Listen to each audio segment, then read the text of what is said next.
All right. Welcome back to the M25 Show. My name's Albert. I'm Alyssa. And Eddie sends his best regards. It's stuck in traffic somewhere. Yes. Hopefully how you doing, Alyssa? I'm good. How are you? Doing good. Oh, look at how cute. I just noticed. You just our noticed? logo. Our logo. It's our special Valentine's Day episode. I left it up there. I just want to see if somebody else notices. Oh, sorry. I kind of blew the surprise in. If anybody's listening, I'm surprised. I think he might also be in transit, so he's not watching yet. But yeah. when he appears in the comments section, we'll find out quick. Right. I got 3 varieties. I don't know if you want to vote. We got this one a little bit darker, but you can't really see the hearts. Oh yeah, you can barely see the hearts. And I got this one right here. Oh, I think I like that one or the first one. Yeah. That one I noticed right away. Here, listen, we'll rotate them. We'll have flashbacks for your eye doctor last week. I know. Number 1 or number 2? Yeah. Number 1 or number 2? I always feel like it's funny. I always feel like I fail those tests because I'm like, wait, is he asking me like, am I supposed to say that this one's better or the other one's better? I don't even know. I think it's just it's just your perception. Yeah. I'm like, yeah, I don't think those are made to fail. I don't think he's testing you. I think he just wants to know which one's best. I know. But I always feel like there has to be a right or a wrong answer. The doctor says, "Get out of here." Yeah, and then the thing that like the lens flips this way, and then it starts to flip. It flips up. Up and down, top to bottom, and then side to side. And I'm like, am I saying the right answer like every time? Am I totally off? Is he going back and saying this, putting the same lens and I'm giving a different answer? We need some eye doctors to come in, tell us exactly what's going on. Exactly. What are you guys looking for? Like, I don't know if 1 or 2 is better. I don't know if this one or that one. I'm always doing, they look about the same. Exactly. I'm like, wait, they look the same. And then which one's better? Yeah. I guess number 2, I guess. Right. Let me blink. He's like, okay, well, close your eyes and now open them again and try. I'm like, oh. Then I always feel like I'm like my prescription is so off, because like what I was saying with these new contacts, like even the reading, I like force of habit, I turn my head and I'm like trying to read, but when I try to read like small print, that's close, like my phone and stuff, I'm like, I'm struggling. I'm thinking like, do I not have the right prescription for the reading part? I don't know. Even with these, I got these progressives, I think last year, and even when I'm trying to read, sometimes it still comes out blurry. So yeah. Then I'm wondering, did I do it right or? Mm-hmm. It's always that way. I'm like, ugh, did I mess up my prescription? Did I, just spend, $300 on glasses for things that aren't going to work? I don't know. Yeah. You just go back to your old glasses. Right. The worst is like when you get like almost like a different style. Maybe they're bigger or smaller or something. Then you get that for like the first few days. You get that sensation of you're walking on air. That's how I feel. Something like that. Like everything, like a funhouse mirror. Like everything's a little off, especially on the sides. Yeah.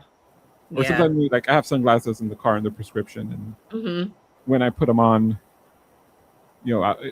something that just feels a little bit off for like a few seconds. I've had them for years now, so. Yeah, me too. Me too. Like I have the same. I have prescription sunglasses, but it's funny because when I put my prescription sunglasses, I feel like I see better. Yeah. Like I'm like, but that's the same prescription. Yeah, the lenses are bigger than my regular lens, but I'm like, I feel like I see better with my sunglasses on. Bigger, flatter, or they have a curve. Yeah. Or something. Yeah. I know my prescription is so high. It's I have to pay extra for the ultra lens or whatever it's called, so they're not so thick. I forgot what they're called. That's what my daughter says. There's some kind of, I think it's like a special lens so that the lenses aren't so thick. I don't know. I know I paid extra for like non-glaring or something. Yeah. Because my doctor says I have astigmatism, a little bit of it. So that's something when I'm driving, it kind of bothers me. Yeah. I've noticed that the lights are all. Okay, this is a funny thing. So in my car I have my sunglasses, and then I have these other glasses that are like, they kind of like have a yellow tint to them. Yeah. The lenses themselves, and they go on top of your regular glasses. So at night when you're when you're driving, you put those on and it minimizes that firework star effect of the other cars. Have I used it? No, because I haven't really drove at night, because when I come home from work, it's still semi daylight, Yeah. So I haven't really tested them. Well, I know they have those yellow glasses. They're called fog glasses. And it's supposed to you put them on in the fog, especially at night. And oops, that was Eddie. That's Eddie? Yeah. He texted our group. Okay. What's saying? He's stuck in traffic. Single lane on Whittier Boulevard. Join as soon as I get home. Tell him okay. I did. Okay. I did. Oh, you know what? I'm like, why is my phone ringing? I didn't put my watch on. Okay, I just put it on silent. So Eddie will join us in a little bit. Hold on, let me see if I can send him the link. Oh, okay.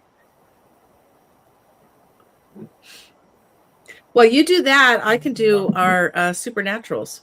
All right, go ahead. Okay. So Supernaturals is one of our sponsors here for the M25 Show.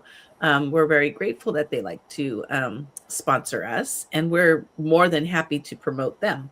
So Supernaturals, if you can join them, or if you can go to their website, it's Supernaturals with a Z at the end instead of an S .us. They have beauty products and anything that you can think of. They've revamped their website. They revamped their products. They've got crystals. They've like incorporated quartz crystals into their products, because for them at Supernaturals, they believe beauty is more than skin deep. It's energetic, radiant, and rooted in ritual. They create crystal-infused skincare designed to elevate your self-care routine and connect you to your highest self. Each of their products is carefully crafted with clean, high-performance ingredients and the energetic power of quartz crystals, known for their ability to clear negativity, uplift your mood, and promote inner balance. From their nourishing body wash to their hydrating face mist and glow-inducing body oil, every formula is a fusion of skincare science and spiritual intention. So if you can go ahead and visit them at Supernaturals with a Z.us, check out their products. I liked their products. I like their products. I haven't been able to try the crystal ones yet. I'm looking forward to it. But go on there, check them out, and support them because they support us. All right. You're getting very good at that. Practice makes perfect. I sent the link to Eddie. I'm turning on your phone, but I'm pretty sure he's not going to do it. Yeah. He won't. He's like, I'm driving. Oh, Cynthia says good morning. Hi, Cynthia. I forgot. I think I saw the comment just before you started your my promo. Your promo. So yeah, Cynthia's joining us. Eddie will join us soon. Yes. To say he texted me back. Let's see what he says. Not while I'm driving. Yeah. Well, apparently you're not driving at all. You're just sitting in your car. Right. Well, you're texting and driving. Yeah. Might as well. I've thought of doing that. A little video. Just add a little video to it. We got to buy Eddie one of those. Do it. We'll buy Eddie one of those. Have you seen all those commercials? The car mount, the magnetic car holder. Oh, yes. He can just join us there. Right. Eddie on the street. Yep. I don't know. On location. So I guess, what did I go to work? Tuesday. We had a power outage. Oh. And I get home like late, almost 10 o'clock. So it's dark. And I haven't turned it on in a while, but right here, we got that LED sign Steve gave me for Christmas a couple years ago. Oh, yeah.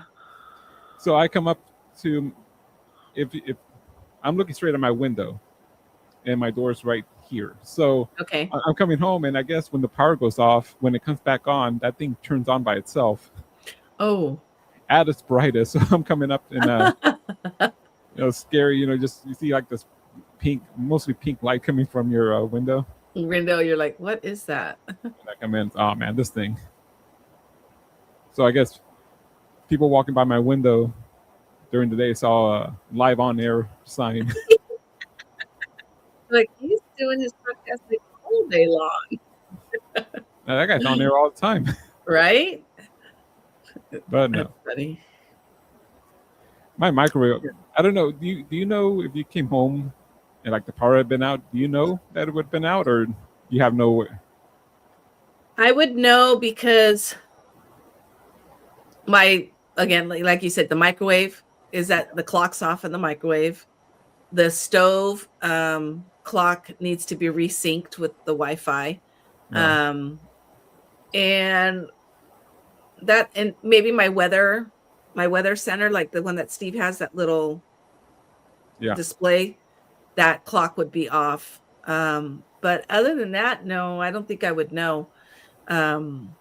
Just the clocks. That would be the only thing I would really know. And it seems nowadays, I mean, power goes out, you got a bunch of work after. Back in the old days, you had the old analog clocks. Maybe your VCR would be flashing, the 12. Yeah. But that was always always flashing 12 because no one ever knew how to set the clock. Yeah, but now because I have solar panels and we have the batteries with the company that starts with a T, like the car. Well, I remember that happened, I think, a couple shows ago. Before the show, we're talking, and then all of a sudden your lights flickered. Yeah. But I guess they had been out, but you didn't notice. Right. I didn't notice. And it's kind of nice because we have it set to where we are on that we use the battery from 4 o'clock to 11 o'clock at night. So during peak time is when we use our batteries to save on electricity. And during the day, we use just the regular electricity, and the solar panels will charge the batteries during the day. Yeah. So it helps. You don't do that thing when you make enough electricity with solar panels that you sell it back to the company? They don't do that anymore. Oh, they don't do that? Oh, they don't do that. That program doesn't exist anymore. And a lot of people think that, I'm going to get solar panels.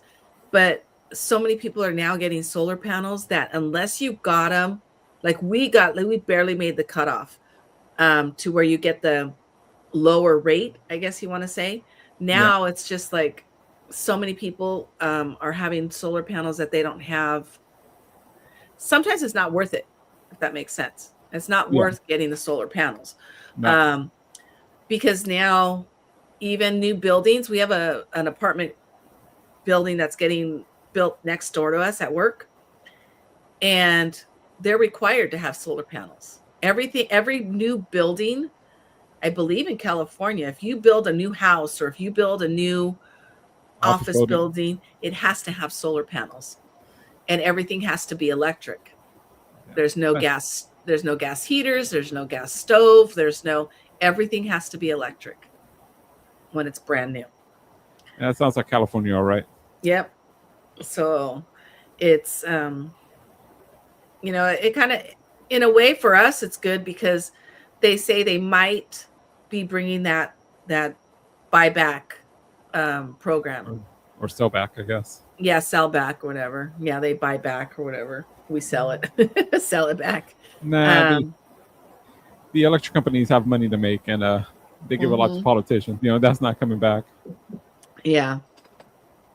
So to people listening, I guess Eddie has made it home safely. It's his computer is working on hooking up to the internet, so he'll be here in about a half hour. He'll be joining us shortly. You can't see him. I can see him. The little white square. So. Oh, okay. He's in the green room. He's in the green room. Yeah. Okay. There he is. Let's bring him up for all the people watching. There he is. Good morning. I made it. Good morning. Yay. Eddie, we were saying you didn't want to join us while driving, but you were able to text us while driving. Can you explain yourself? Well, I was texting while I was stopped. Okay. Oh. Okay. But I figured you were stopped the whole time. You were just one lane. But yeah. I stopped. So I know. What happened? Any accident? Road work? I don't know whether it's over by the. No, road work. You know how they put the cones, and then there's like three city trucks in it. It's like, and 10 guys standing around. Yeah, I was gonna say 20 guys standing there. Yeah, 10 guys standing around doing nothing. Yep. Unbelievable. So, I hear don't share Eddie's unless there's a high school there. Opinion. I think our trans workers are hard workers. Don't tear up my street, please. I'm gonna tell you, my main street has been under construction. I kid you not, for about 4 years. If it's not one part of it, it's another part. So I don't know. And you know what they did on mine? Yeah, probably. They widen our street, but they did it backwards. It's like they widen it, but they didn't move the telephone poles. Oh man. So now they have like these barricades where the telephone poles are in the street because they haven't been moved yet. I'm like, why didn't they move those first and then widen the street? Yeah. It was just so you got a new lane, but it's all barricaded. Yeah. Yeah. Yep. I'm like, what was the point of that? Yeah. And then I feel bad for the people. And the frustrating thing is, it's all traffic. It's like, and then the people that their street that they live on connects with the main street no longer connects with the main street. They turn their streets into cul-de-sacs. So when you used to be able to just turn and go into your street, now you have to go all the way around and come out to the, you know what I'm saying? Yeah. It's like you have to go in more into the neighborhood to come out and then come back. And I mean, I get it. It stops the traffic from stopping and people turning into those streets. Using your street as a exit route or. Yeah, exactly. Or what is it, like a release valve? Then you got people, tearing down your street. Yep. So it's just. It's because I know some people just frustrating. Yeah, most of them are standing around. There was a city here. I guess some people wanted that to happen. They wanted their street to be turned into a cul-de-sac. They were going to build, I think, a grocery store in this like old shopping center. Yeah. I don't know. Yeah. And I would, well, like even like with the freeways. I mean, we have the freeway over here. The 55 is being worked on, and it amazes me, like when, especially with freeways, when they widen the freeway, I'm like, where did all that land come from? How did they widen it? Yeah. Because before, I remember it was like there wasn't that much land. Like, how did you do that?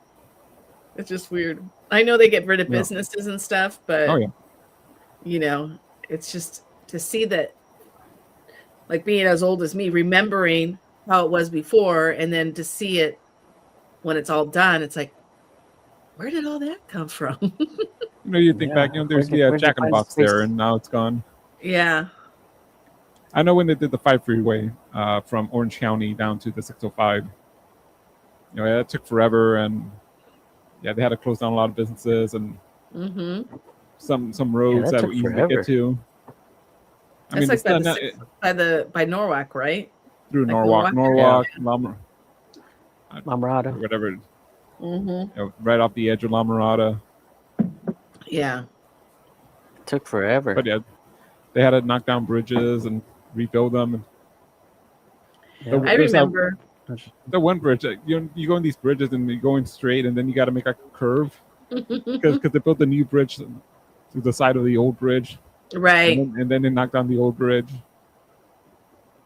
Yeah, I remember. Or they have to shut down the street. They did a couple of those streets. They just shut down the whole street and build like a straight bridge. You don't notice it. Yeah, like the freeway has changed so much. I remember because my grandma my grandma lived in Placentia and we lived in Fullerton, so we used to always take 57 to the 91. Yeah. Like, and as a kid, I remember we used to just take it just down that little curve, and then they started building up, and they built like the big tall bridge, and it's like, it's just so weird to see how it's changed. And then even like over like the 91 going into the 5, that all changed. You used to get off the freeway and go a different way, and now it's just weird. It's interesting on how, when you're old, you get to see all these different changes. Well, I saw them when they were building the 105, so that was. Oh yeah. Remember the tearing down huge apartment complexes and and even now I guess they're after when did it open, like late 90s, like almost 30 years old, and they're already they got to expand it to more. Yeah. Too many people, I remember I was excited. Was that it? Everybody has too many cars. Yeah. And I was excited because I was like, oh, that's like an easy way to LAX. That's how I thought of it. Easy way to LAX. Straight shot. Yeah, straight shot. Straight shot to the LAX. Yeah, no more having to take the 405 or 605 and 91 and yeah. Or just do it the way my dad did. Just drive down Imperial. He never liked driving. He never did drive the freeway. So. Oh, okay. We would drive. My brother would come in, just drive down Imperial, through all the nice parts of the city. That was my dad too. He would go down all the way down Imperial to the airport too. Oh, funny. And then when I started driving, I was like, why didn't you just take the freeway? Some people just don't like the speed. Yeah. Yeah, I guess. I don't know. When I was learning to drive, I go, can I really drive the freeway? And now I do it with ease. Yes. I think it's easier, no? Oh yeah. It's easier. It's faster. It's faster. You don't have all the signals. It's supposedly safer because you don't have any cross traffic. You're all going the same way. You just gotta know how to merge. Know how to merge and stop and a lot of people, I like my coworker, she doesn't drive the freeway, and she can't even sometimes she can't even be like a passenger in the freeway because she gets anxiety because she says it's too fast. The cars go too fast, and I'm like, but that's the fun part. That's the fun part. Yeah, get to go a little faster. Oh, just throw her in the back seat. Yeah. What is that thing? Bird boxing? Just put a blindfold her. Right. We'll be there in half an hour. Don't worry. Yeah. So it's just, but remember before the navigation and all that stuff, you miss your turnoff on the freeway and you wind up God knows where. yeah. You really back those Yeah. days. I mean, people now, young people now don't understand. Right. You had to be, because I would do a lot of navigating when I didn't drive. So I'd be looking at the freeway and I go, okay, what streets am I looking for? Because I got to tell, start moving, get out of the fast lane. Yeah. And I used to love my Thomas guide. I loved my Thomas guide. I had one underneath my seat, my driver's seat, underneath there. So I always had it with me. I remember one year my brother goes, "Oh, what do you want for Christmas?" And I want a new Thomas guide. Sure, that was it. I got a new Thomas guide. It was, I want to say 2002. Was it 2002? Probably the last one ever made. Yeah, probably. And like, if you still have it, I mean, that might be a collector's item. Yeah, no, that was like long gone. I don't know. It might be in my mom's garage somewhere. But I remember, like, I was like, and like people would be like, oh, just turn. And I hate when people give me directions. I'm not a person to follow somebody else's directions. I'm like, and even back then, just give me the address and I'll find it. Oh, okay. And there I am, my little Thomas guide looking and blah, blah, blah. And just give me the main cross streets. I'll find it. I'll find it. Pull into the gas station and ask the attendant. And so when you turn here, when you see the McDonald's turn, I'm like, am I going north? Because am I a north, south, east? What direction am I going? Oh, well, just make a left on this street. Okay, is that north? Is that south? And the other people don't know. Yeah, they don't know. Yeah, just make a left. And once you pass the third tree, the third tree, make a left. Once you get to McDonald's and then there's 2 trees after that, turn on that street. Okay. Crazy. When you're driving the street, you see a dog tied to a tree, make a right there. I'm bad at that because I've given a lot of people those kind of directions, like turn right, and I will mess up. Like if I say turn right, I'll say turn left. I almost have to use my hands as I'm visualizing. Yes. Turn right. I have to do that. Yeah, I have to do that too. Like I have to pretend like I'm driving. I'm like, hey, you can make a left and then you're going to make a right.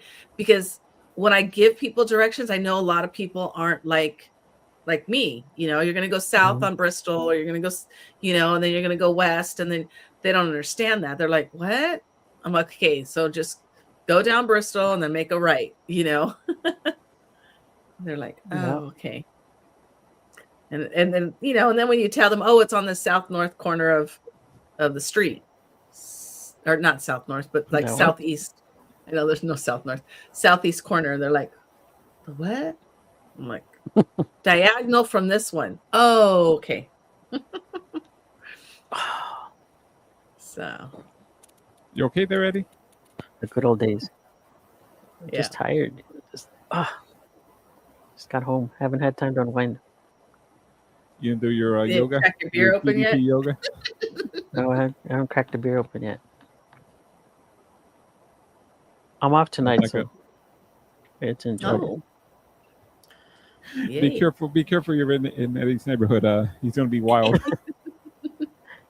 Nah, I'm a good drinker. Yeah, so somebody has arrived. He likes to go down south. The ladies call me Southside Steve. Unbelievable. Focus on yourself right now, Steve. Right? Southside. Southside. Right? Better be careful. There's another guy known as Southside Steve. I get a lawsuit. Funny. So we didn't get to this last week, but what do you guys think of that story? Jealous girlfriend allegedly threw a 25-pound weight at her romantic rival. That's crazy. Okay, so I mean, I read it, but I read it last week. Yeah. It was the new girlfriend, right? So I mean, I just noticed on the headline that I guess it's the girlfriend who did it. So I guess she thought the other woman was getting in on her man. Oh, like the man was cheating on her, maybe, and she threw the weight. Either, I mean, it wasn't in the story. Nothing I've read says that he was cheating or there anything was going on, and Right. that she just thought She's that. crazy. She should have threw the weight at the guy, right? Right? Cheating. That's Yeah. that's what I always Well, think. girl. I'm like, well, if you know he's cheating, but I mean, if nothing's Yeah. going on, that's if that it's in kinda your sucks. head, if you're imagining that he's cheating and you go and you throw this weight at a lady, it's like, dude, you Like, are crazy. We've done those stories. Like the woman, remember? I think she had a dream that her man was cheating on her, and she woke up and started stabbing him or stuff. What is it about women, though, Alyssa? I told Eddie this last week. We need your perspective. What is it about women? That just, I don't know. Well, women are crazy. Latinas are crazy. She must have been some kind of a Latina, because we are insane. Adeline Martinez. So yeah, there you go. and 24 years old. So oh yeah, so a lot of them, they were known for being hot-headed, and we go from 0 to 60 real quick, and da da da da. But me personally, the older I get, the more relaxed I am, the more But even back then, to go after somebody who is technically innocent, maybe not knowing, like even if he was cheating, okay, say he's cheating with her and the girlfriend sees her at the gym and throws the weight at her. Okay, well, that girl may not even know you exist. Yeah. And so I have always thought, like, why are you getting mad at the girl? Why are you getting mad at the side chick when she technically probably doesn't even know you exist? He's been lying to her just like he's been lying to you. Go after him.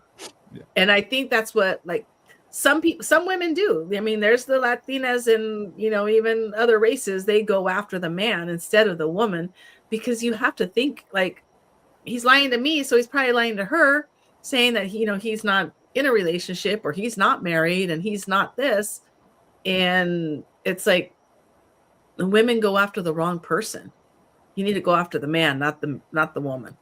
Well, I think I mentioned this last week to Eddie. It's like when I would watch Cheaters, remember the TV show Cheaters? Yes. And even like, so there's an investigation. The woman being cheated on knows who's happened, who's the other woman. And, she would, they would be showing her the video before the confrontation. And, she goes, well, I don't know her. I don't know who she is. But, as soon as the confrontation happened, the woman, not always, but like vast majority of the time, would attack the other woman. Mm-hmm. And not, not maybe yell at the man a couple of things, but her anger was at the other woman. And I just don't know. I don't understand why. Yeah, I don't either. And the only way I would attack the woman is if she knew. Yeah. Like, she knew he was married. She knew I existed. Then that, but you don't know that. Yeah. I mean, if it's your coworker or your, or like a cousin or something, someone that knows both of you, or a friend that knows the guy belongs to you, okay, that's understandable. Exactly. It's always, like a lot of the times I would just see, the one guy with the glasses be like, do you know her? It's like, oh, I've never seen her before, but as soon in the at the restaurant wherever they met the little confrontation, it's always she would go after the other woman and yell at her, and then her and her man would go home after that. Yeah. And she'd be like, we're going to work it out. And it's like, what is this? Like, I don't understand. Yep.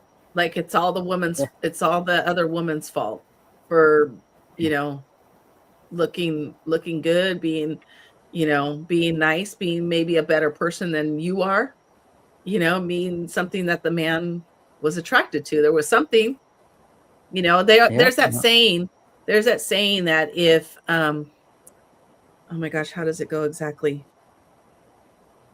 If you love two people, always go for the second person, because if you really love the first one, you would never be looking for the second. Yeah. So it's, That's good advice there. That actually makes sense. Well, I mean, not really good. I mean, because you're going to break the heart of the first person. Right. Right. But it's like, if you're not satisfied with the first person and you're looking for another person, then leave the first person so that you can find what you're looking for. Because obviously you're not happy. And that person's not your person. So this lady here was in Texas. I guess, what was her mindset? Like, was she trying to injure, like smash the rival's face so her man wouldn't be looking at her, or what? Yeah, like, where did she hit? Did it say where she hit her? I don't remember. I don't think they made contact. I think she chucked. I think it's just right here. In her vicinity. She chucked it at her head. But I don't think there's nothing in the story that contact was made. So wow, it's an assault charge. Yeah, assault with a deadly weapon. Was she like, I'll smash her face, and then my boyfriend won't want to be around her. How crazy she is. Obviously, she was trying to hurt her. Thankfully, hopefully, maybe the weight was just too heavy to make it to where she wanted it to go. But women are crazy. It's like, don't mess with my man. Don't mess with my kids. Don't mess with my man kind of mentality. And especially if you think that they're messing with your man, it's like, no, you're not ruining my life kind of thing. But yet you're going to ruin your own life by throwing a weight at this lady and get arrested. Because I think it goes both, because there's men that are like really possessive and jealous, like, or no, you can't even talk to their woman because it's I guess it goes both ways. But unfortunately, in a lot of those situations, it's the woman that takes the brunt, and that's.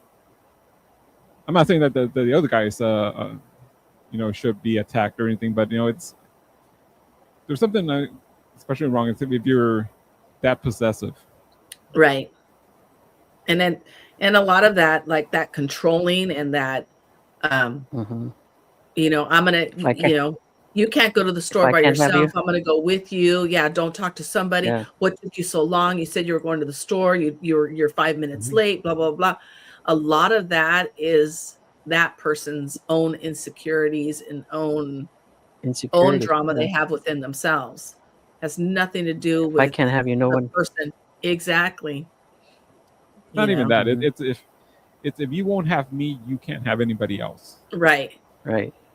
It's all about the person doing the controlling. Yeah, you're mine, and nobody else's. And that's toxic. Yep. Toxic. Yep.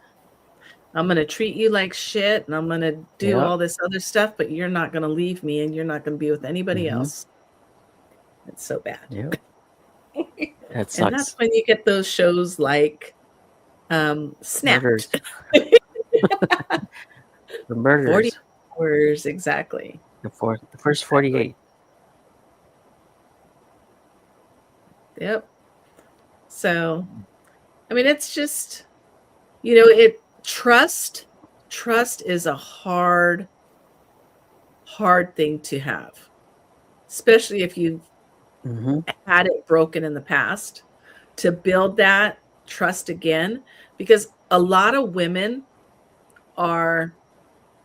we call them history fighters.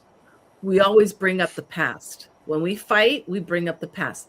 You remember this day, and you remember you said this, and you remember, and you remember.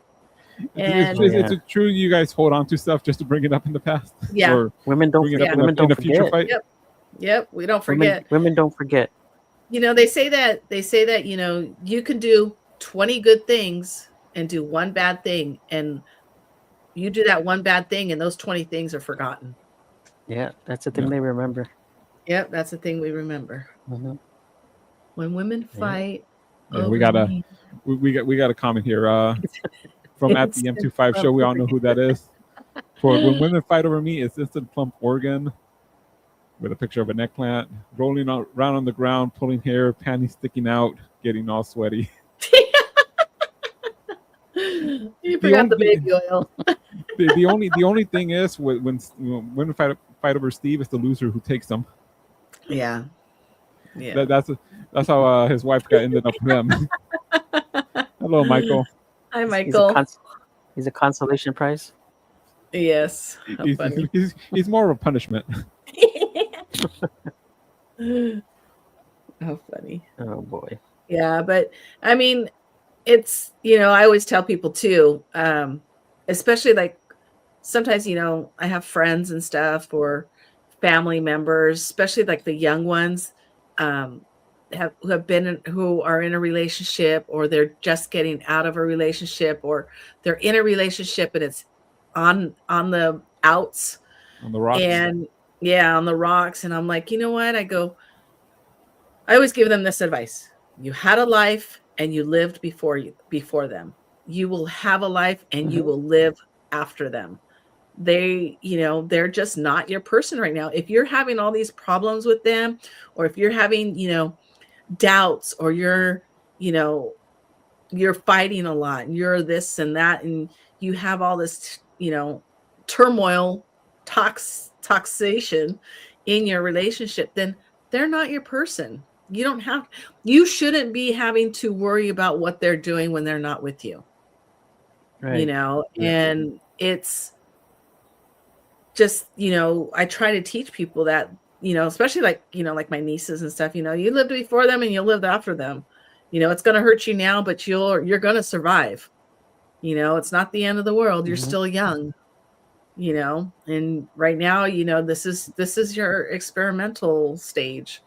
Go out there and see how people are, and see how other people act, and I always tell them too, like, you don't really know a person in a relationship or you don't know the person you're in a relationship with until you have your first fight. Yeah. And once you have your first fight, that tells you right there how the rest of your relationship is going to go. If you have your first fight and already they're like yelling at you and they're throwing stuff and they're like, oh, nope, I don't want this. You learn a lot at people when they're mad. If they're pretty level-headed and they're okay, well, we need to talk this out. We have this disagreement. We have this, we have that. There's no reason for the yelling. There's no reason for the throwing. That's not going to solve anything. But, just escalates. Yeah. And then it becomes more physical and more toxic, and then especially if they sit there and they're like, oh, I'm done. Okay, I'm leaving. I'm done. The relationship's over. I'm done. Then that turns into, like, when you're married, that's I want a divorce. I want a divorce. They're going to be throwing that out all the time. You don't want a relationship like that. So. Yeah. Things get combative and it's ugly. Yeah. Yeah. So you just got to be a strong woman like me and don't put up with nothing. Don't take shit. Take no shit, huh? Don't take no nothing. Your boyfriend's like, how do I get out of this? Why did I move her into my house? No, believe me, I've been through a lot. I've been that girl that like gets pissed off and leaves and don't talk to me and blah blah blah. I've been that girl, but I've learned. You hit the gym and throw a 25-pound weight at them. No, because I used to be one where, like, I would just shut down. Don't talk to me. I don't want nothing. Just, I'm leaving. Let me go. Blah blah blah. And I've done that. I've left. I've walked home before. I don't give. 2:00 in the morning, and I've left, and I walked home. But you learn. You learn from experiences. It's like, who am I hurting by leaving and putting myself in danger by walking home? Who am I hurting? Myself. Yep. So it's like, it's like, that's just things that you have to think about. It's like, he don't care. He don't care. I'm out in the street walking. Why am I doing that to myself? Yeah. I'm really teaching him a lesson. But or you make you're thinking in your mind, he's probably at home worrying and exactly, and he's probably asleep.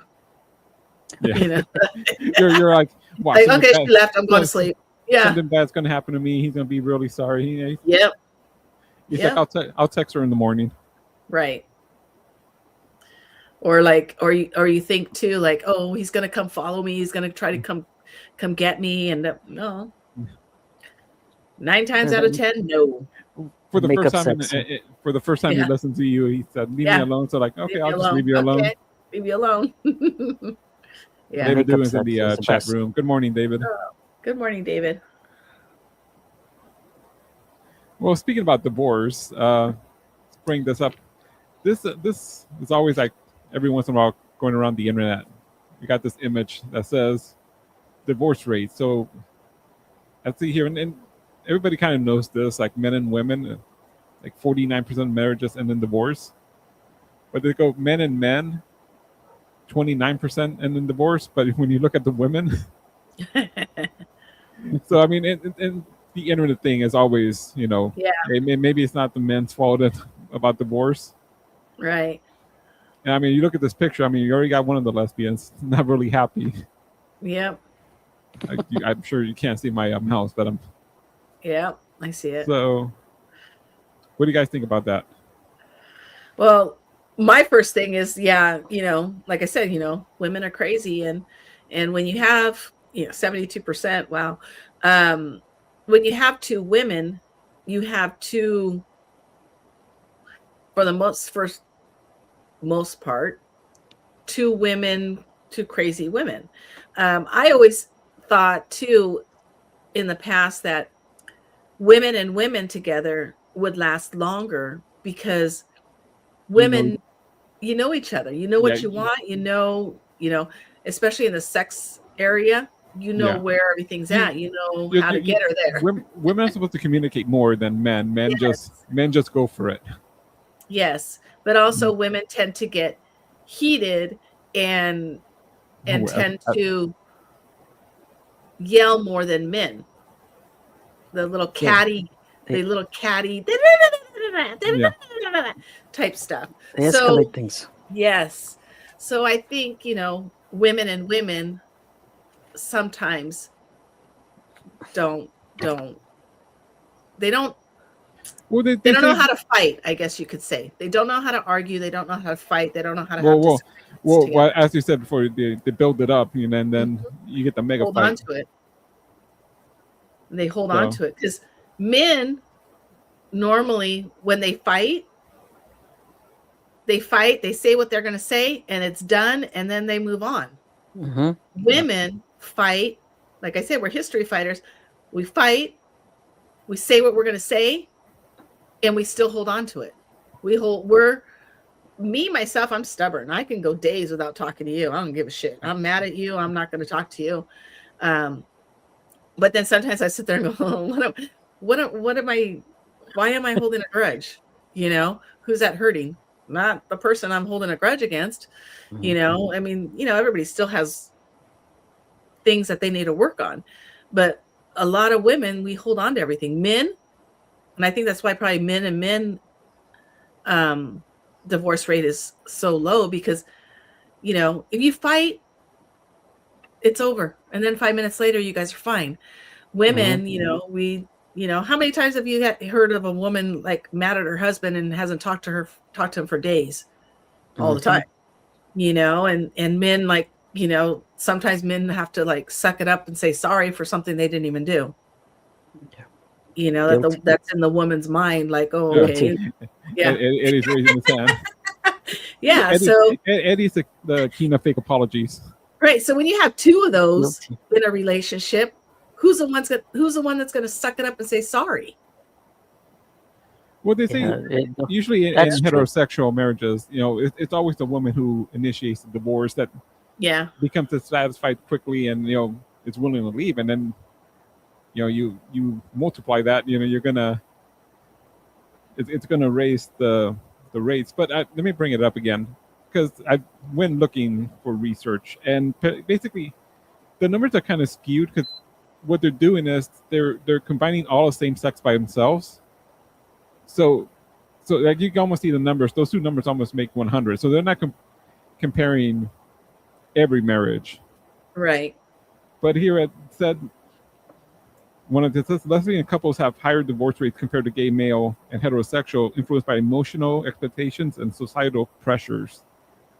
Lesbian couples are more likely to have children, facing parenting challenges that can strain their relationships. And like I said before, women always initiate. So if you got two women and it's there's pressure or dissatisfaction, they might be willing to leave quicker. Mm-hmm. Well, I think it's so much easier to get divorced nowadays. Like before, Right. like back in the days, people just didn't get divorced no matter what. It was a And it was more lifetime commitment. It was more especially with children. And it was more religious. I mean, you got married in the church. It was more of a religious thing. It's only, I don't know how many years, but it's become more political, financial. Mhm. You got people who sometimes they get married for insurance.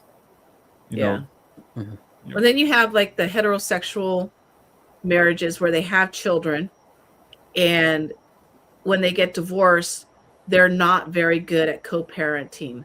So they would rather, instead of doing all the custody battle and the fighting and the continuing over the kids, a lot of couples just stay together. Where like women, if they have children, they're more likely to co-parent better. So they would rather just get out of the relationship and think that this is better for the kids than living in a toxic environment. We can share custody. We can do okay with being co-parents. So I think that has a lot to do with the rate as well. I think also nowadays, I think more people are aware, because I think when I look at my parents and how they divorced, that it was toxic. I mean, the marriage seemed much calmer than the aftermath. Yeah. And I think, I mean, really, as I think we're all Gen Xers, and I think it was our parents who really started divorcing, and and really in the beginning, I think for our generation, they didn't really care, they didn't understand, so I think a lot of us grew up with our parents divorced with fighting and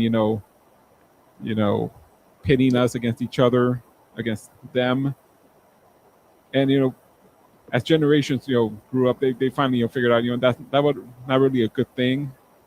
So now, like when parents divorce, they're more civil, at least with the children. They come in with a plan. Okay, this is how we're going to do it. It's not like we're divorcing and you do this, you do that. Because I think there's a whole generation kind of grew up, and you hear a lot of these children who go no contact with the parents, and a lot of those that first generation of children of divorced parents really got it kind of hard. So and I guess now, like I said, there's more resources, there's probably more counseling and stuff available. So people now think it's easier to divorce, and it won't be as hard on the kids. We have tools now to make it easier on them, but I think it still kind of hurts the kids in a way. Not as bad as before. Yeah, of course. Then you have those kids who take advantage of it, and they're like, "Ooh, look I got 2 Christmases, 2 birthdays, this, do that." I think there's a kids now. The parents against each other, like, "Oh, well, my mom said I could do this, and my mom said I could do that." See, I had the reverse, and people now tell me, "Oh, I bet you had 2 Christmases." Like, sometimes I had one, most of the time I had none, because both of them would be looking at each other. Well, why isn't your dad doing something? Why isn't your mom doing something? Yep. That was my divorce. I was fortunate to grow up with 2 parents, my mom and dad, until my mom passed away. But I remember them fighting and stuff, but never. Yeah, and then there's me. My parents divorced when I was 4, and because my dad was in the service, he was always here, there, and everywhere. And my mom was, we lived with my mom, and even as a kid, I don't remember them fighting. I don't remember anything. I remember growing up, they were civil. I have my stepdad who's with me since I was 5.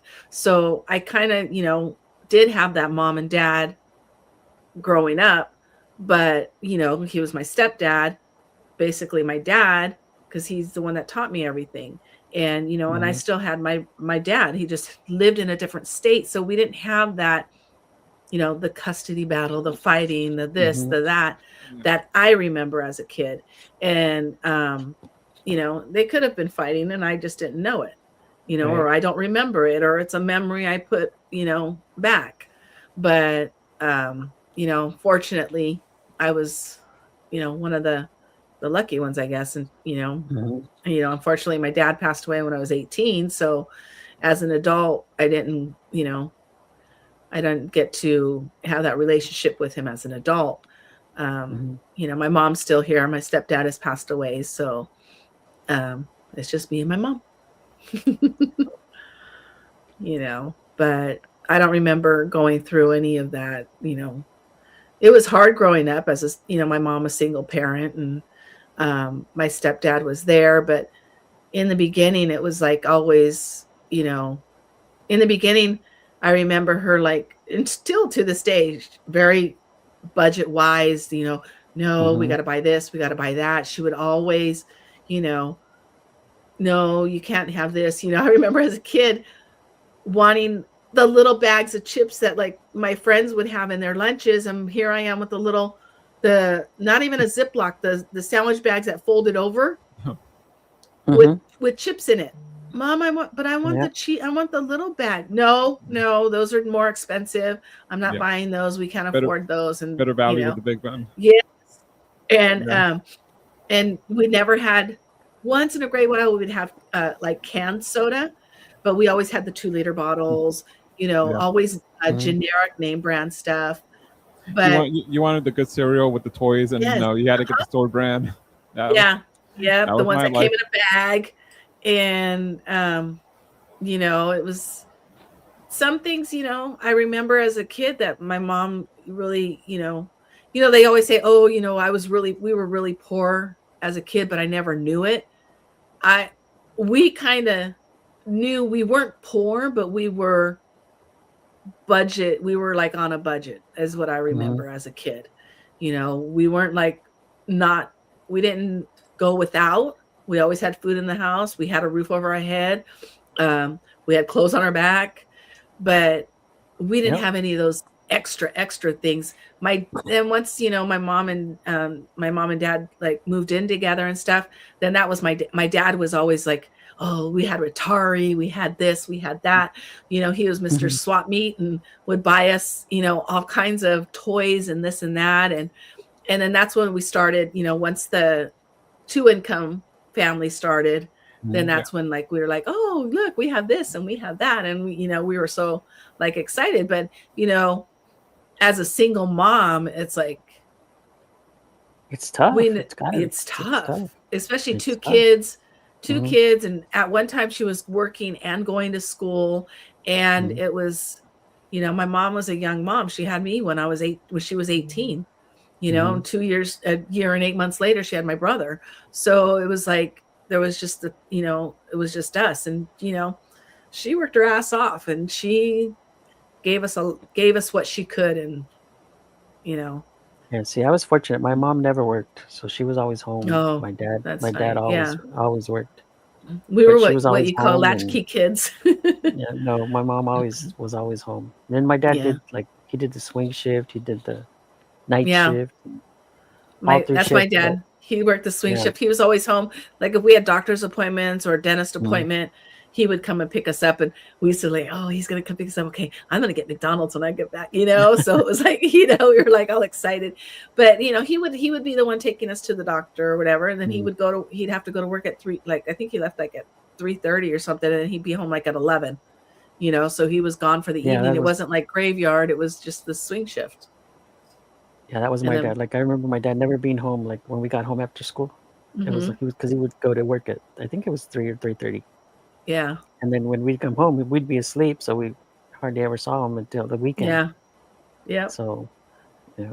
And then the weekends we were always at the swap meet, Santa Fe swap meet. We sold like my dad used to sell.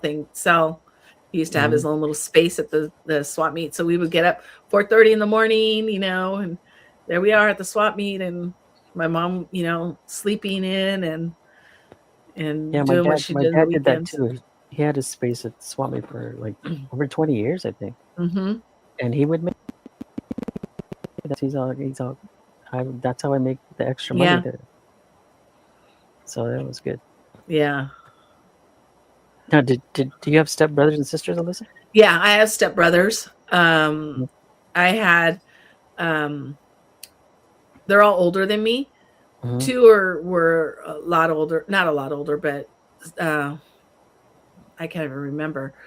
The youngest one he's only like 2 months older than me, and then the other two, one is like I want to say maybe 9 years. You keep and then in the touch? other one is 5. I haven't. On Facebook and stuff. One lives in Oregon, Washington, and then another one is right here in La Mirada. And then my oldest stepbrother lives. He travels. He's a truck driver, so I don't know exactly where he lives. But haven't spoken. Truck. Yeah, I want to say I think it's Texas or something. He lives. Texas. Or I guess you have to have an address somewhere. Yeah. But yeah. So, and then I have 2 half sisters that are my dad's, because my dad had a child before me. He had a daughter before me. She lives in Arizona, and then I have my other sister who lives in Florida. When my dad got remarried, he had her. Yeah, so a lot of brothers and sisters. Yeah. In the comments, we have Elizabeth Snow. Sorry, Eddie. Oh. She has a question. Where has Steve been? Want to fill her in? Who wants to answer that? You want me to answer it? We need to touch on this. Okay. Well, unfortunately, Steve has taken some time off. He will probably be gone, we think, about a year. He is going through some medical issues. He was diagnosed with cancer. I cannot remember the name of it. Sarcoma or something like that. Sarcoma, yeah. So right now he's doing well. He is going through infusion treatment, and he is going through radiation for the moment. So he is busy doing those. It's like 5 days a week, and it's over at the City of Hope. So it takes him, time to get there. He's got to be there for most of the day, and we are looking forward to him coming back when he is done with all his treatments. Yes, we're hoping he gets well as also, Elizabeth. Yes. Yeah. We'll see if we can get him, Steve, in the show maybe. Yeah. For a quick update. Yeah, we're hoping he'll pop in every once in a while. I got to teach him how to use his phone. Right now he needs to focus on getting well. Yeah, I think it's, especially right now, he's just beginning, so he needs a good start, and so he's just taking the time off, focusing on his health. Yep. Which should be number 1. Yes. We will, but we'll let him know. He might be watching right now, so yes. I'm sure that's very helpful for him. Lift his spirits. We're trying to find the best words here, lift up his mood, pep him up or something. Yes. Yeah, he was on here earlier making his little comments, so I'm sure he's listening. And he told him he was going to be watching, so we can't get too crazy. He's lurking. He's our little stalker. Yeah, he's lurking somewhere. He didn't mention the logo overlay, so. Right. Eddie didn't even notice. I just changed it right now, so. Oh. From a previous heart. Speaking of Steve, this would have been the story he would have. I think he would have wanted to participate in this. Have you heard of the leaky Q hypothesis, Eddie? The what? Leaky Q hypothesis. No. So the basic is, scientists wanted to know if women give out a scent when they're fertile. Like you hear in the animal world, they're in heat. They're in heat. Like your female cat's in heat, and then all the males smell it and head over. I don't think so. I don't. So there was I guess some kind of study in Germany, and apparently not. So women do not give out a scent. And I say here the researchers recruited 28 women to serve as odor donors. Participants were between ages of 20 and 30 and did not use hormonal contraception and had regular cycles. To prevent external factors from altering body odor, the donors adhered to a strict lifestyle protocol that they followed a vegetarian or vegan diet, avoided foods with strong scents such as garlic, onion, and asparagus, as well as alcohol and tobacco. So I guess they had to wear some pads down there for 12 hours to get their scent. And so the second part, and this is where Steve would have come in. Yeah, Steve would have loved to be on this panel. In the second part of the study, 139 men participated as odor raters. So I guess they would smell it, and then they smell the pad and see if it smelled different. They said that the statistical analysis showed that the men's ratings were not influenced by the women's fertility status. The men did not find the odor of the women in their fertile window to be more attractive or pleasant. So they found no difference in our chemistry. No difference. Yeah. No difference. Yeah, I don't know if the odor would be like down south, like any different. Well, and I would think like because there are pheromones. Yeah. That we excrete through our skin, so I would think it would be that. Love potion number 9, right? Yeah. I think it would be like that, and well, because they said they also like the woman because sometimes we tend to be more horny than when we're fertile. That I don't know because I'm not fertile anymore. In the story, I mean, they've also done like armpits and other areas. Yeah. Yeah. I mean, I've heard that when women are on birth control, I guess sometimes that messes with like their smell or their pH balance. Yeah, that's some like they tell like some guys might be attracted to you while you're on the pill, but like if you go off, things change. Oh. And like I said, there was to hear like they had they did not use hormonal contraception. Oh, okay. So they wanted it's all natural. All natural, but I guess as they found out, no, women don't give out a scent. Not like a cat. Not like animals. Yeah, right. Funny, I was just talking to a coworker about that yesterday. I guess she's starting to breed dogs. Oh, uh-huh. And the person she's breeding with, like, she said she yelled at her because you missed the cycle. And she's like, well, how the hell am I supposed to know? Right. Well, the boy am dog I supposed to smell the dog's butt? I mean, because that's what dogs do. They smell each other's butt. Yeah, she's like, how am I supposed to know? And she's funny. I started laughing. She's like, what am I supposed to do? She's like, look for blood or what? I don't know. Yeah. I don't know either. Yeah. And then I know cats, because they out here by my window, they just they're calling all the boys to the yard. Yeah, I'm they're also vocal. Yeah, come and get it. Yeah, come and get it. I'm like, stop. And then they're because they're the boys came to the yard and they're rolling around in the yard, and I'm like, oh my gosh, these cats, and they're just the feral cats in my neighborhood, so it's not like that's anybody's cats. You got to do some. You got to do some TNR there. I spray them. I've been spraying them, to get up because they sit right by my window, and at night, and I'm like, oh my gosh! And then 2 years in a row, they've had kittens on the side of the house, so it's like, oh my gosh. Mm-hmm. I'm like, this is not your home. Me, I'm not a cat person. I'm not a cat person. I'm like, get out. The kittens, yeah, those are a little cute. They're cute. But they'll grow up and then they have their own kittens. And yeah, like my kids wanted a cat when they were growing up and stuff. I'm like, I know I don't like cats. I don't like cats. And they're like, what can we have? What kit? I go, we can get a kitten. I go, but once it's a cat, I'm killing it or we're getting rid of it because I'm not. Man, unless it's cold. I am. I'm like, no.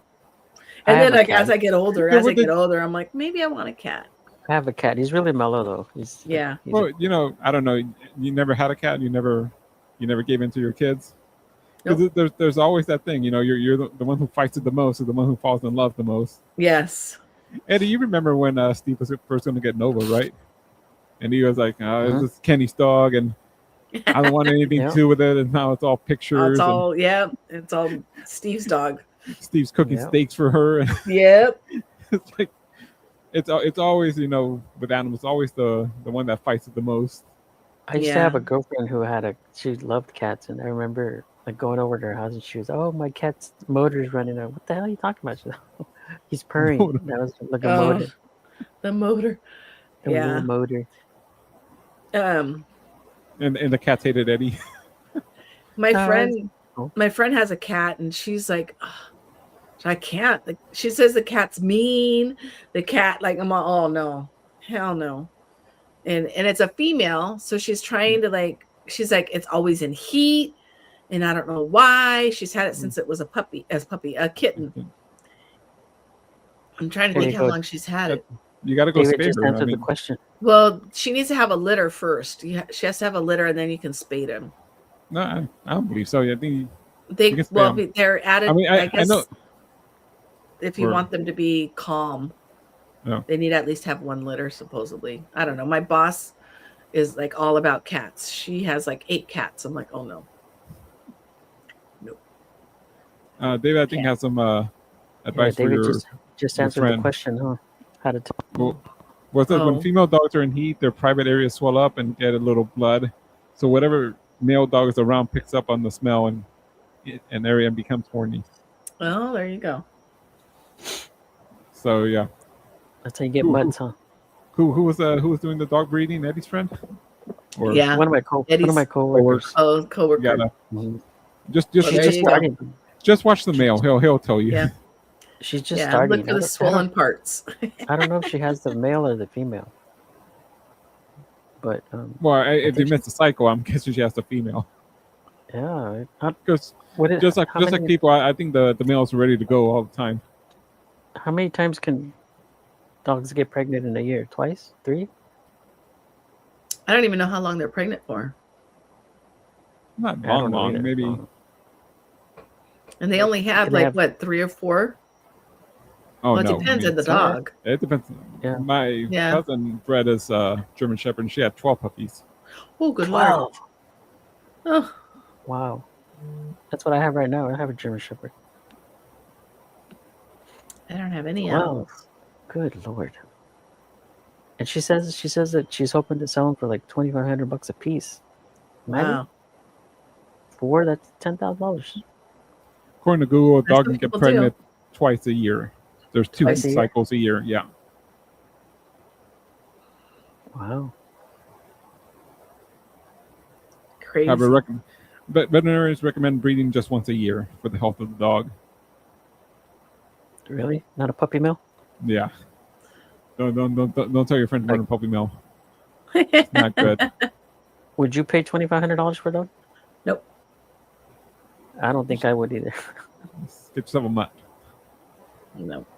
Yeah. I think I paid for the dog that I had. I want to say maybe I paid $300 for him, and even that I was like, I have never paid for a dog in my life. But yeah, all our dogs are like from people that go, oh, I have a dog. Anyone want an extra dog? Yeah. Anybody want a dog? Yeah, free dog. My dad used to adopt them. He would go, I don't know if I've ever told the story. He would adopt a dog. He would go to the swap meet and we always had different animals. I mean, we've had pot-bellied pigs, we've had chinchillas, we've had an iguana, we've had parrots, we've had, cockatoos, we had a minor bird, we had so many animals that one day, my mom got a call from the dog pound, and they were asking for my dad, and she's like, well, yeah, that's my husband, da da da da. And he's like, well, we have your dog here. And she's like, my dog? She looked out. She goes, wait a minute. She looked outside, and we had a dog already at that time. She goes, no, my dog's sitting right here in my backyard. And he goes, no, we have a Chihuahua here. One on the waiting list? Registered. Yeah. One registered to my dad, you know. And she goes, oh, you know what? It could possibly be our dog. And I just don't know yet. The story was he had adopted it at the swap meet, brought it home, and had it in the house, and the door was left open or something, and he ran away. He ran. So my dad was like, oh, well, there goes that dog. I just lost the dog, you know. So he never told my mom. So then, of course, you know, like the next day or 2 days later, whatever, the dog pound calls my mom. And she's like, well, I could possibly have a dog, and I just don't know it. You don't know my husband. And sure enough, he's like, oh, well, that's what happened. So I just figured, you know, the dog left and didn't think it was going to, you know, be found or whatever. So I didn't tell you. It was like, my mom was like, oh my gosh. So long story short, we ended up having that dog for like 15 years, long after my dad passed away. We still had that dog until the dog passed away. Chico. His name was Chico, the full-size Chihuahua. David has a story. He says, I had an old friend from a couple years ago who was a straight cat person. She would see a cat off the street and pick them up, and like every month. She started off with one cat, ended up with 4 who were all females and would fight each other. She then named them after Lion King characters. That's funny because my boss has a couple cats that are Lion King characters. She has one, Zazu, and I think she has Simba. Yeah. Oh, how funny. That movie made a lot of cat parents kind of lazy. You know, you got the boy and the girl. I got Simba and Nala here. Yeah. My cat's name is Tigger. Aw. He looks like a little tiger. He's got the stripes. Yeah. Is he orange at least? Yeah, he is. Is he orange? Yeah. Oh. Mm-hmm. Mm-hmm. Yeah, he's orange. Cool little cat. That was given to us too. Actually, we had mice, and we got the cat for that. And then, yeah. Did it work? Yeah, it did. I remember we had a mouse here, and we only had, it was like one. And I can't stand mice. We put traps everywhere to where even I told my cousin, I'm going to borrow your cat because we're not catching this mouse. We ended up catching it. And it was like a little one. I was like, thank God. But we didn't get the cat. We didn't borrow the cat. I was like, I'm going to borrow your cat one of these days. Yeah. Cats and snakes. Cats and snakes are good for getting mice. Oh yeah, snakes too. Mm-hmm. No, I couldn't have a snake though. Well, if there's a rat in Eddie's house, we'll use a few snakes. Well, we had them when I lived at the condo, because there was 8 units together, and we had a rat problem actually, to where I was like, oh my God, I was so obsessed with catching them because they were coming in my house, and I was like, how are they coming in? Every hole I had, everything. I didn't have any food. I didn't have nothing, but I was catching them because I had traps everywhere. Well, come to find out, I guess they had a problem with rats before because I guess of the trees and stuff around the building. Somebody had put a snake inside the walls. So there was a snake living in the walls that I didn't know, and it was eating all the rats. So we didn't have a rat problem until until the snake came out. I guess it's poked its head out of, don't ask me how these people had a hole in their wall or whatever, and was trying to get like a hamster or something that they had. And they ended up calling like animal control, and they took the snake and then the rats. And then the rats came, and that's when we had a problem. I'm like, I'm going to buy it. I'm going to buy a snake and just let it go in my house. Because snakes don't scare me. They don't bother me. But I was like, I'm going to buy a snake and just let it roam around in my house because I just, Oh, no. I'm terrified of snakes. Like, but I didn't. I'm terrified of snakes. I ended up finding the entryway where they were coming in. It was crazy. You know, like your cabinets on the bottom of your cabinets have like that baseboard on the bottom. Yeah. They had chewed a hole. All right. That's what They they get in chewed. it. Yeah, they chewed a hole through the baseboard between the dishwasher and the cabinet, and were coming in through there. To where I had like, I have cameras in my house. I had put a camera in the kitchen because I swear I'd seen the hole. I found the hole because I looked everywhere in my house, believe me. And I saw the hole. So then I put a camera right there and I'm going to see if they're coming out. First, I thought they were coming through under the sink. Like they were pushing the door from under the sink because I had some pipes. I had a leak and I had to have the pipe repaired. And, plumbers don't put the drywall back. They leave it. So, or they half-ass it. Yeah. And so there was a hole there. So I was like, maybe they're coming through there and they're pushing the door, the door of the cabinet underneath to get out. So I put a camera there to see where they were coming from. Sure enough, the camera caught them on the coming out of that little hole. I'm like, oh, and it was just like one, just I'm like, oh my gosh. So then there I am. I pull my dishwasher out and I put all this chicken wire and steel wool and everything inside there so that they wouldn't come and blocked off everything. They just make another hole. Yeah. I just I bought a 2x4. Those traps that electrocute them. Yep. I have that. I bought that too. Believe me, I bought everything. I bought the glue sticks. I bought the actual rat traps, the big ones. Boom. Oh, I bought a shotgun and just waited. I pretty much. And at night I would hear, like, you could hear them in the walls. I'm like, oh, like I wasn't sleeping. I was like losing sleep. Yeah. It was. No chewing. I had 2 Christmas mornings. I woke up to back to years, a different rat, trying to chew into my apartment and actually getting through. Oh. And it's like, they're awful. I just, And they don't know you make. I would pound like the cabinets and stuff, and then 5 minutes, not less than 5 minutes, like 2 minutes later, it's back trying to get in. It's like, yeah, you would think there's some kind of monster, better run away. Nope. I would do that too. I could hear it, like I'd be asleep and I could hear it in the wall, like by where my bed was, and I would pound the wall, thinking it would like go away. Nope. You could hear it gnawing like on the 2x4s in the wall. I'm like, oh, it's just so gross. Well, I lived in a rat infested house one time. I guess I don't know where they came from, but the neighbor was kind of like a pack rat, like those dirty backyards, like a bunch of junk.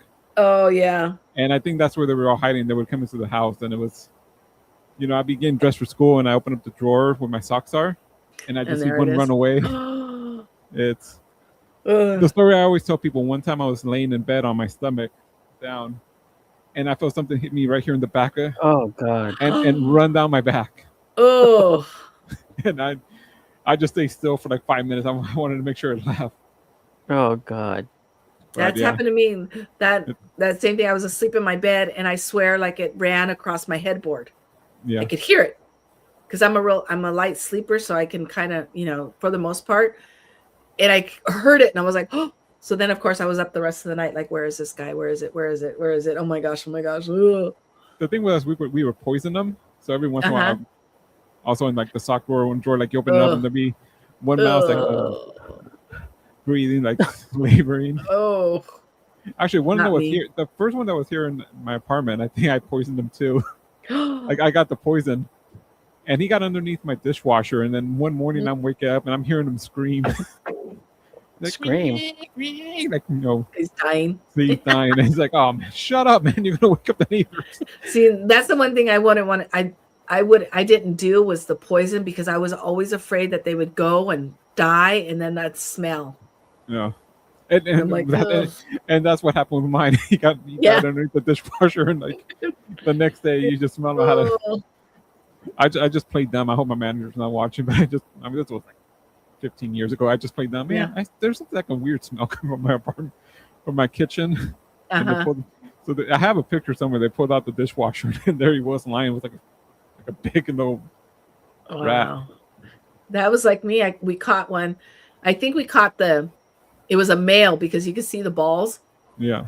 And he was pretty big. I mean, I think with the tail, he was like 13 inches long. Wow.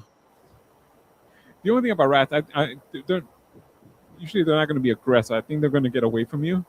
Mm-hmm. But for whatever reason, they just want to stay in the area. Yeah. So, yeah. I remember one time my dad caught one, and I think it wasn't dead yet, and he took it and I remember pounded it on the ground like. That's my mother-in-law. She used to get it like a broom and smack them. I'm all, ooh. But yeah, they're gross. All the little critters. My mom's cats are outdoor cats. Every once in a while, they'll catch a rat on the perimeter and bring it to the house. Bring it to the yard. Yeah. Remember one time the girl cat, the one that the neighbors had to leave when they moved. They couldn't take it with her, so she was adopted. I see her. She's like chewing on something. I'm all, what are you chewing at? It's like kind of dark at night, and then I look, it's a rat head. Ugh. Like, but yeah, cats. Like, I don't know. I think my mom believes that the rats will smell the cats and they'll stay away. Yeah. Yeah. That's one way to get rid of a rat in your house. Get yourself a cat. Yeah. My brother has an orange tree in his backyard, and that's what they were. The rats would go and eat the oranges. And one time he told me I was out there at 2:00 in the morning with the BB gun, just plucking them off. It's crazy. And how much they like multiply. They just Mm-hmm. They're not dogs, okay? They can have more than two. Right. They carry diseases. Yep. They carry David diseases. says, I guess David's out of the story kind of like mine. Said that happened to me.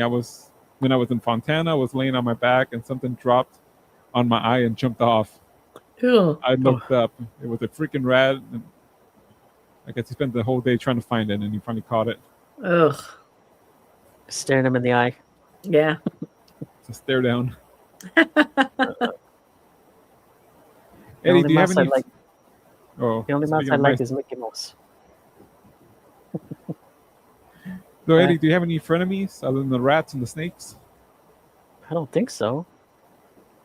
Not that I know of anyway. I don't think so. No friend/enemy? I think there's people that don't like me at work, but I don't consider them friends, or I could care less what they think of me at work. As long as they do their job. So. How about you, Alyssa? Any frenemies? No, not that I know of. Yeah. I'm trying to think, like, even when I was younger. I mean, why would you be a friend? I mean, like they say, keep your friends close, but your enemies closer. Mm-hmm. Yeah. I don't understand the whole thing of a frenemy. I guess this isn't like, you can't do that one-on-one. I think this has to be like a group, like you're a group of friends, and there's one that you don't trust, or Mm-hmm. But I don't know if it would be called an enemy. I would just say it's just it's not really a friend. It's more of an acquaintance because you're in my group of friends. Mm-hmm. I mean, at best, it's like Eddie said, the co-worker. You have to go and deal with them, but you don't trust them and don't like you or something. Yeah. Because you tell them what to do, and they think that you're bad or whatever. I don't care what they think. Yeah. I'm not here to be your friend. Right. Yeah, I don't know. Yeah, maybe like in high school or when I was younger, but I can't. And honestly, I can't even think. It's Yeah, because it would have to be something that you almost, like in high school, you see the same people every day, so you might end up having to pretend to like somebody. Yeah. Even though you don't. As adults, I don't know why you would have a friend that you don't like. Like I said, unless it's part of a group, you're right. In high school it was more like if you were friends with like a couple, say, you gotta repeat yourself, Eddie. What did you say? You broke out a little bit. In high school it was more like you'd say you had a couple of mutual friends and they got in an argument or something, they would say, "Oh, don't talk to him because I'm mad at him." Yeah. I'm not mad at him. Right. How about Yeah. you guys? When you had you had the friend who goes, it's either that person or me. Oh. I was always like, I'm gonna pick the other person. Yeah. Kind They're not giving me. They're not giving me an ultimatum. They're not making me choose. When Alyssa was saying about if you're thinking about two people for a relationship, pick the second. It's pick the other person. They're not making me choose. Yeah. Yep.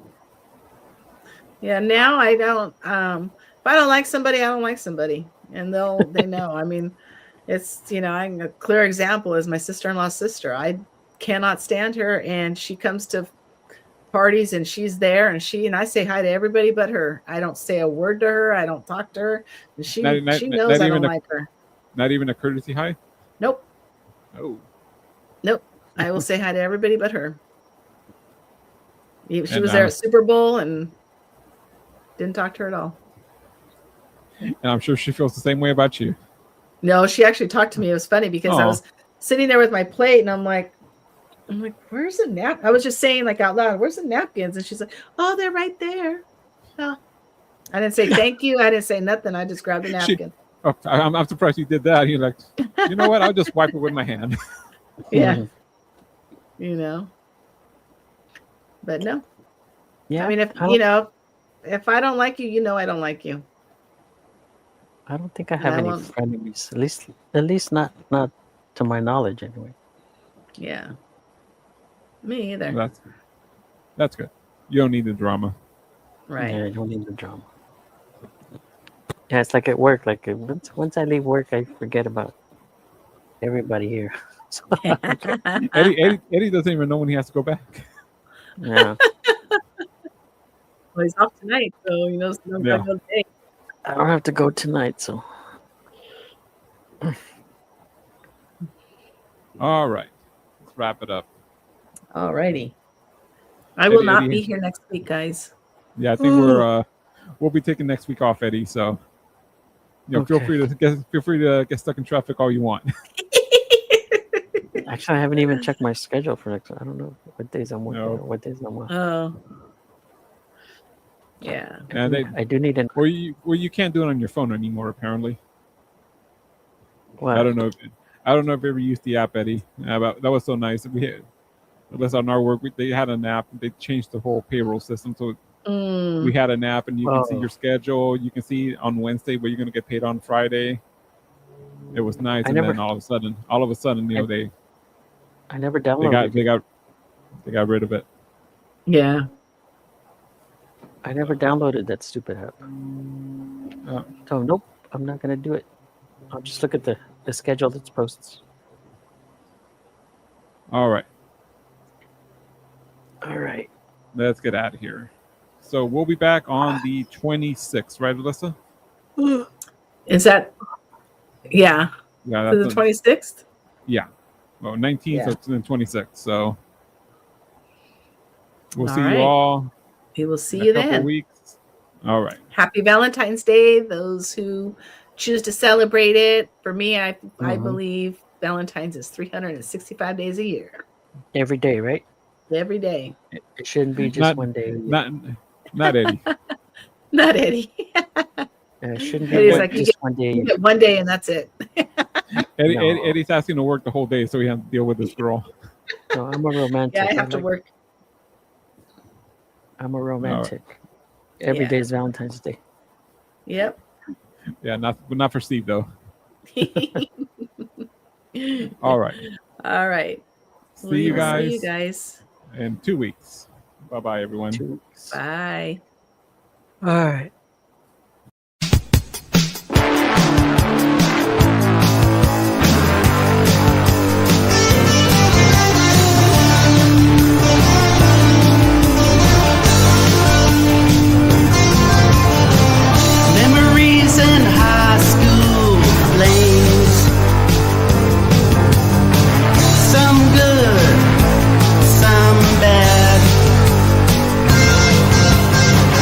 Can you